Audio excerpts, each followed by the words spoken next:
Hello everyone. So we are going on to our next topic, chemistry for NEET rapid revision हम लोग कर रहे हैं और हम लोग जाने वाले हैं अपने नेक्स्ट टॉपिक पे आज। आई होप जो हम कर चुके हैं उस पे किसी को कोई भी डाउट नहीं है, right? Without any doubts, without anything, क्योंकि मुझे टेलीग्राम पे या मुझे यूट्यूब पे कोई भी मैसेजेस नहीं आ रहे, कोई ऐसा नहीं आ रहा है कि मैम ये दोबारा से एक्सप्लेन कर दो या ये समझ में नहीं आया है, तो ऐसा कुछ भी नहीं आ रहा है। मैं ये सोच के चल रही हूँ कि आपको सब कुछ समझ आ रहा है, right? So we are moving on to thermodynamics part 6 guys, a part of rapid revision chemistry for NEET. अब आज हम लोग क्या क्या करने वाले हैं? We are going to go on to the spontaneous process, spontaneous या स्पॉन्टेनिटी क्राइटेरिया कि डेल्टा यू और डेल्टा एच के साथ हम लोग एक्सप्लेन करेंगे स्पॉन्टेनिटी क्राइटेरिया, और एंट्रोपी क्या होती है, एंट्रोपी के साथ हम स्पॉन्टेनिटी को एक्सप्लेन करेंगे, और व्हाट स्पॉन्टेनिटी या entropy led to the Carnot cycle which is really important, इसको भी हम लोग डिस्कस करने वाले हैं, ठीक है? So let's go on to first of all कि स्पॉन्टेनियस प्रोसेस होता क्या है। स्पॉन्टेनियस प्रोसेस क्या है? कुछ भी आपने पत्थर फेंका यहाँ से, वो जाके नीचे गिरा, स्पॉन्टेनियस, ठीक है? आपने आइस रखी, आइस के क्यूब्स आपने इस तरह से रखे हुए हैं, ये खुद ब खुद कन्वर्ट हो जाएंगे into water. So this is a spontaneous process. Okay, so spontaneous process वो होता है जिसमें एक नेचुरल टेंडेंसी होती है, natural tendency, it has a natural tendency, ठीक है? कि एक पर्टिकुलर डायरेक्शन में जाना है, इसको कोई भी ड्राइव नहीं करता खुद। मतलब वो अगर पत्थर को आपने ऊपर रखा है तो वो खुद ब खुद रोल डाउन होगा, आइस आपने रखी है तो वो खुद ब खुद क्या हो रही है, मेल्ट हो रही है, राइट? सो इसमें एक नेचुरल टेंडेंसी होती है to occur in a particular direction, या खुद से या थोड़ा सा आपने इनिशिएट कर दिया। जैसे आप वुड को बर्न कर रहे हो तो वुड को आपको एक स्पार्क देनी पड़ेगी, जैसे आप उसको स्पार्क करोगे और सफिशिएंट ऑक्सीजन है तो वो खुद ब खुद बर्न होती रहेगी, राइट?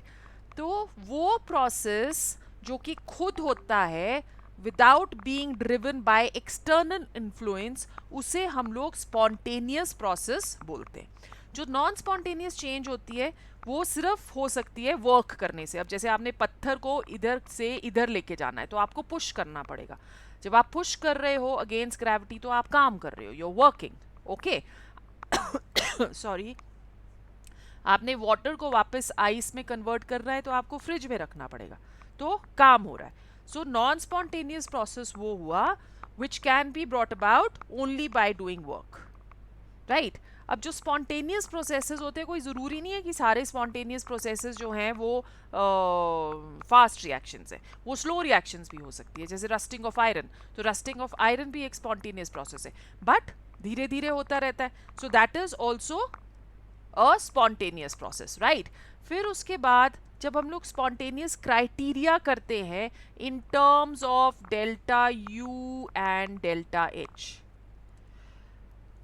काफ़ी टाइम के लिए बोला गया कि जितने भी मैकेनिकल प्रोसेसेस होते हैं, मैकेनिकल प्रोसेसेस जो कि स्पॉन्टेनियसली अकर करते हैं, वो अकर करते हैं due to difference in properties, difference in properties, right? जैसे कि हम लोगों ने बोला कि वीव केप्ट अ पत्थर ऑन द क्लिफ और वो अपने आप नीचे आ रहा है, that is because of difference in potential energy, right? So अब ये डिफरेंस इन प्रॉपर्टीज में हम किन प्रॉपर्टीज को इन कंसिडरेशन ले सकते हैं? हम ले सकते हैं प्रेशर, हम ले सकते हैं टेम्परेचर, हम ले सकते हैं concentration,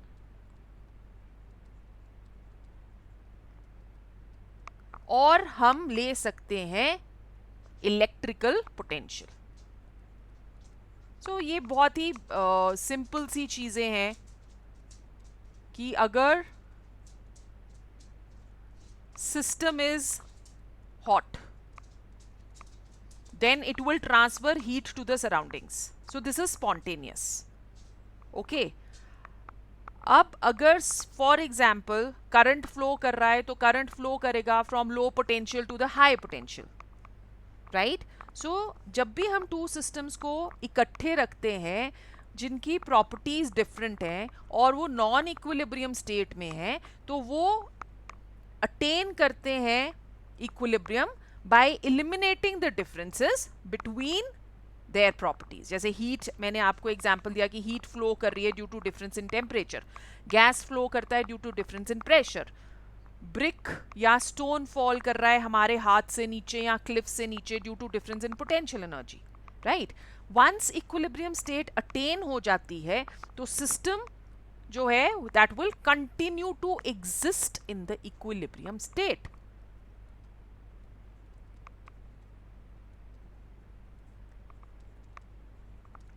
It will continue to exist in the equilibrium state until उसको हम लोग डिस्टर्ब करते हैं. तो जितने भी इसका मतलब मैकेनिकल प्रोसेसेस होंगे उसमें हम बोल सकते हैं कि potential energy that is responsible for spontaneity of a process, right. Now when we are talking of chemical processes, ये तो हमने मैकेनिकल प्रोसेसेस कर लिए. What happens if we are taking the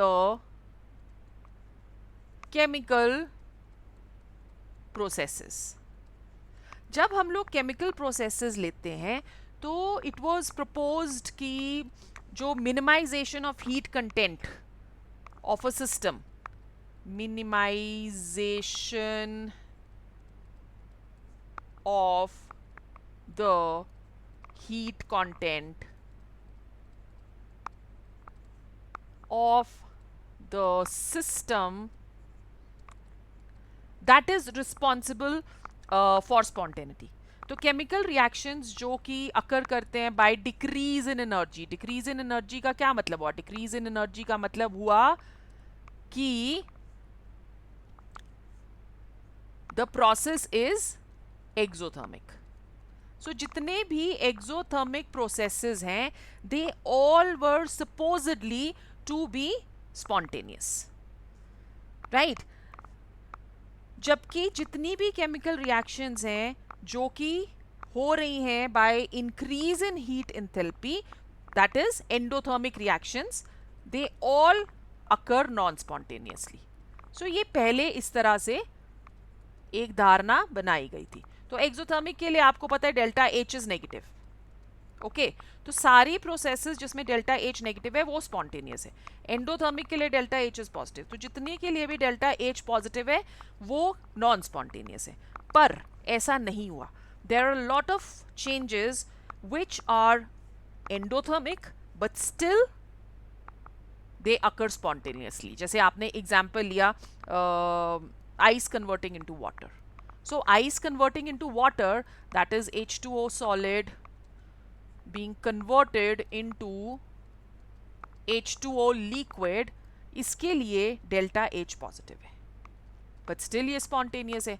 और अगर हम लोग एक और रिएक्शन ले जिसमें लिक्विड जो है that is being converted into the vapour state, so वो भी क्या है? H2O liquid into H2O gaseous, इसके लिए भी delta H that is positive. So delta H की वैल्यू यहाँ पे अप्रोक्सीमेटली 43.8 किलो जूल्स पर मोल के आसपास होती है. सो ये भी स्पॉन्टेनियस है, राइट. अगर हम लोग अमोनियम क्लोराइड को लेते हैं इन द सॉलिड स्टेट और डिसॉल्व करते हैं वाटर के अंदर, तो ये स्पॉन्टेनियस प्रोसेस है giving us aqueous ammonium chloride. So this is also spontaneous, although the value of delta H for this is also positive. ठीक है. सो हम कंक्लूड कर सकते हैं कि एनर्जी या एंथैल्पी चेंज जो डिराइव करी जाती है from first law of thermodynamics वो हमें स्पॉन्टेनिटी एक्सप्लेन नहीं करती इन chemical reactions. So delta H and delta U, remember they are not the sole driving force for spontaneous processes. delta H and delta U are not the sole driving force for spontaneous changes. तो फिर क्या है अगर delta H और delta U driving force नहीं है for spontaneous process, तो क्या है ओहो, एकता कपूर का सीरियल बन रहा है। स्पॉन्टेनिटी जो है उसको हम लोग को रिलेट कर सकते हैं विद एंट्रोपी, और एंट्रोपी का जो कॉन्सेप्ट है वो दिया गया है in the second law of thermodynamics.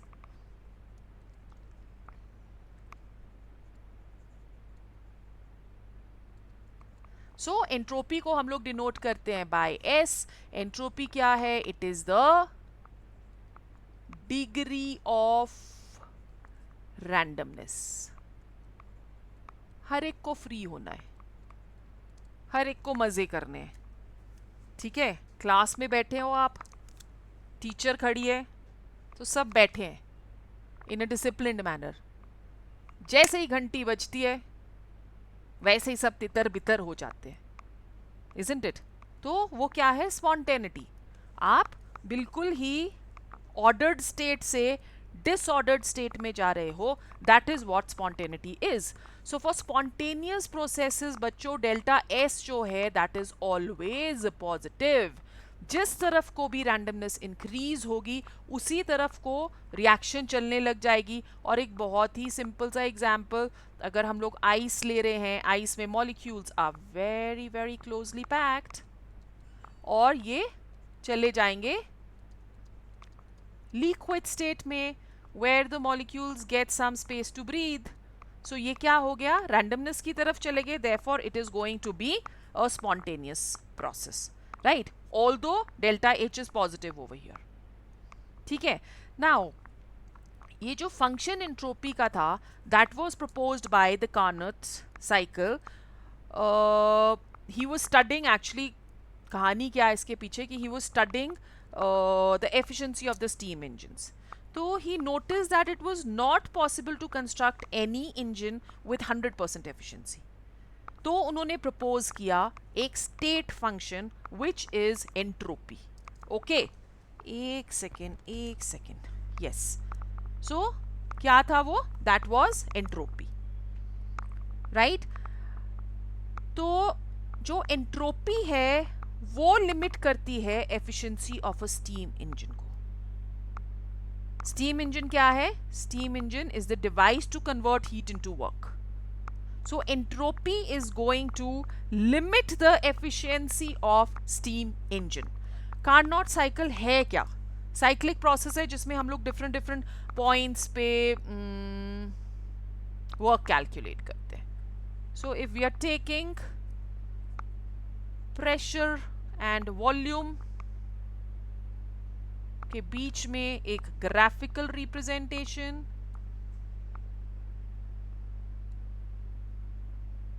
this is what the Carnot cycle is. Okay, so let's say this is point A. तो point A पे हम बोल रहे हैं वॉल्यूम इज V1,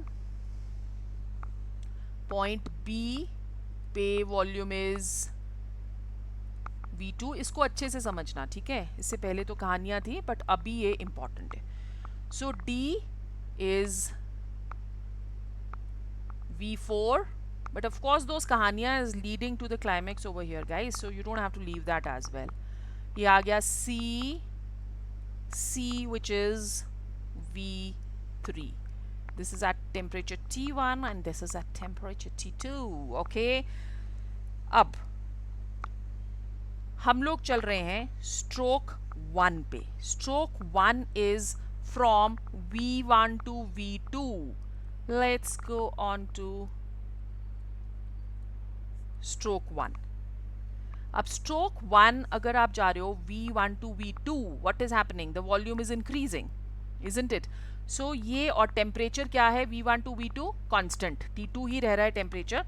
तो इसे क्या हम बोल सकते हैं? This is the isothermal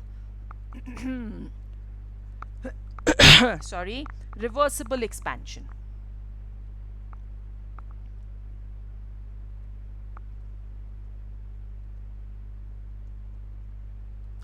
Isothermal reversible expansion from V1 to V2 at temperature T2.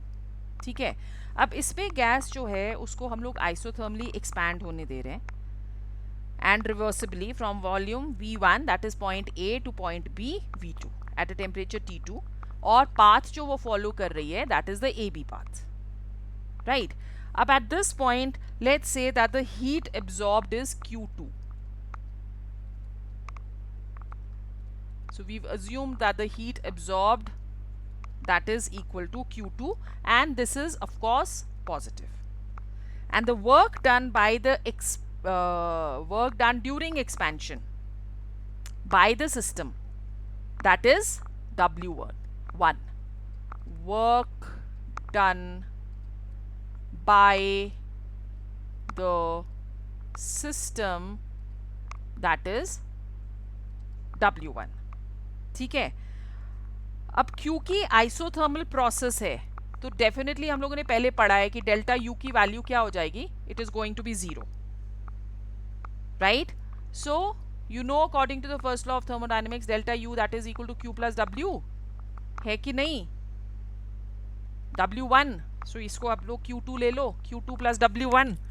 तो what is going to be the value of Q2 then over here, Q2 that will equal to minus W1 if delta U that is equal to 0.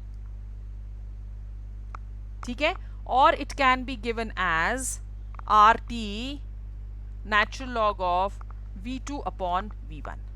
Correct. तो अगर आपको A और B के बीच में बोला है calculate करने के लिए work, so you can do it by this, right.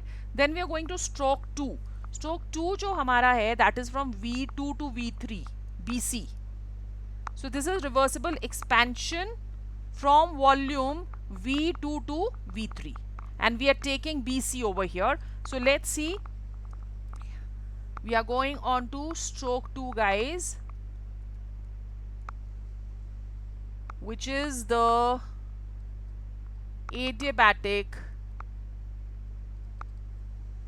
reversible expansion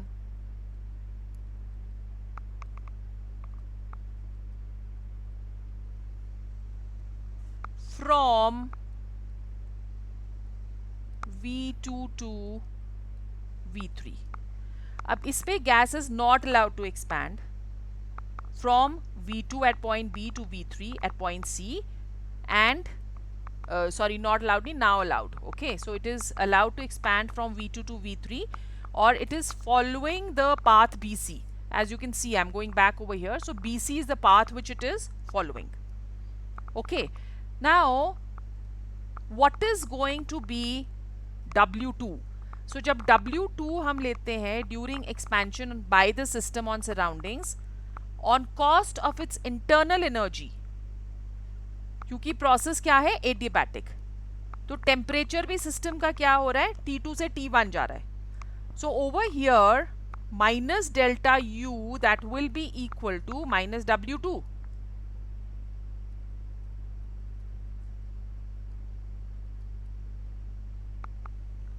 okay, and that is equal to what, CV T1 minus T2. ठीक है, so you can calculate the work done and the change in energy, internal energy delta U by this. Then we are moving on to stroke 3. Stroke 3 is the isothermal reversible compression. Isothermal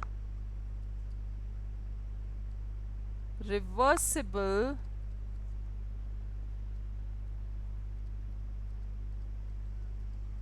compression from volume V3 to V4 at temperature T1. So let's go back to the diagram. So what are we taking over here? हम लोग जा रहे हैं V3 से V4 C to D, राइट? सो gas जो है इस दौरान it is subjected to compression isothermally and also reversibly from V3 to V4, और टेम्परेचर क्या है हमारा T1. सो आइसोथर्मल है बिकॉज टेम्परेचर कांस्टेंट है. अब ये जो है this is going to lead to evolution of heat. Evolution of heat का मतलब क्या हुआ कि for this process Q1 that is negative and the work done on the system W3 is going to be, क्योंकि compression हो रहा है, so this is work done on the system. Now again it is isothermal, therefore delta U that is going to be equal to 0, and what do we get? Minus Q1, which is equal to W3, which is equal to RT1 natural log of V4 to V3, right? And finally we are going to go on to stroke 4.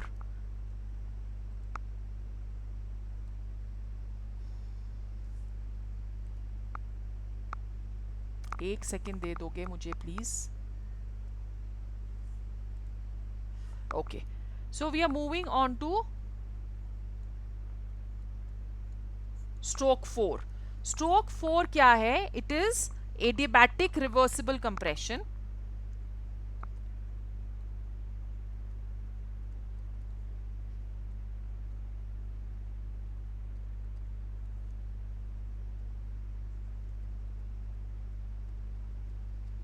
From volume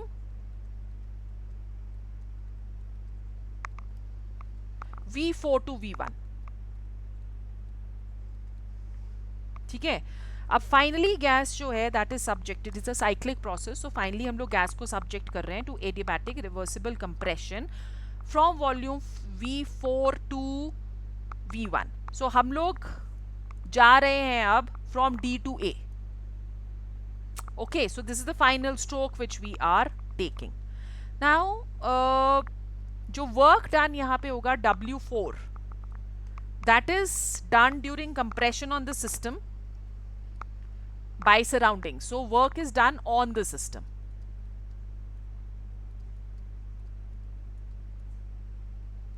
Work done on the system is positive. Work done by the system is negative. So W4 जो है that is the work done on the system by the surroundings. So internal energy जो होगी that is going to increase. ये conceptual questions होते हैं क्योंकि process adiabatic है. तो temperature of the system जो है that is raised from T1 to T2. So what is going to the value of delta U बच्चों? It is going to be W4, which is equal to CV T2 minus T1. Right? And the magnitude of total work done कैसे आएगा? Q total that is equal to minus W total. And what is, how do you calculate Q total over here? Q total is equal to Q2 plus minus Q1. Right? So Q2 और Q1 आप already calculate कर चुके हो. Let's put the values over here. RT2 natural log of V2 upon V1 plus RT1 natural log of V4 upon V3. ठीक है? Now if you're taking adiabatic expansion, so for adiabatic expansion T2 upon T1 that is equal to V3 upon V2 gamma minus 1, जहाँ पे gamma that is going to be the Poisson ratio. और अगर हम ले रहे हैं adiabatic compression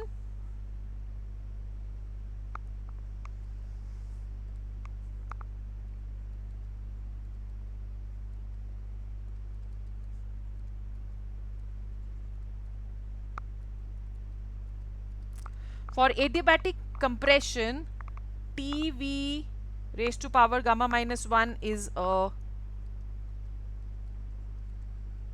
constant.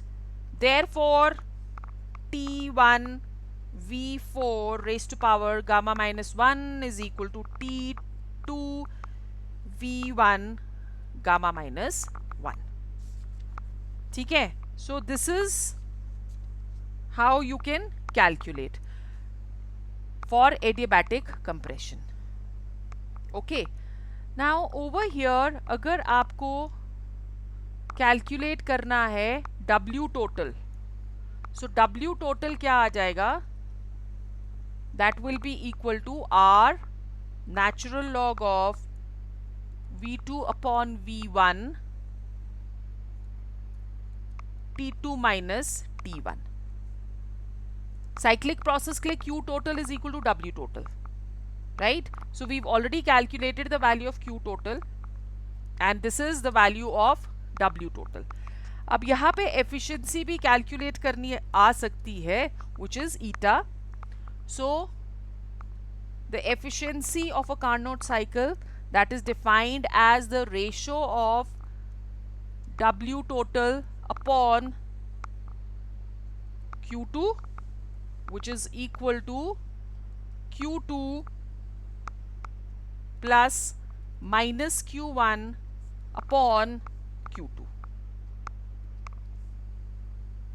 Let's put the value of Q2 plus minus Q1. That will be R natural log of V2 upon V1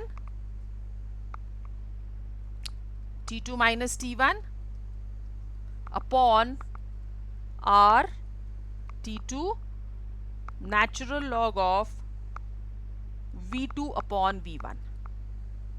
So on calculating, eta becomes T2 minus T1 upon T2. Okay, so efficiency जो heat engine की होती है Carnot cycle में, वो depend करती है only on two temperatures as you can see, और primarily on the differences of the two temperatures T2 minus T1, जिसमें इंजन जो है वो ऑपरेट होता है. जितना ज़्यादा डिफरेंस होगा दोनों टेम्परेचर में, उतनी ही efficiency that is going to be more. So over here if we are saying that you know eta is equal to 1, case 1 we are taking eta is equal to 1. That is only if T1 is equal to 0 or T2 is equal to infinity. Now none of the case is possible. So therefore eta can be only less than 1.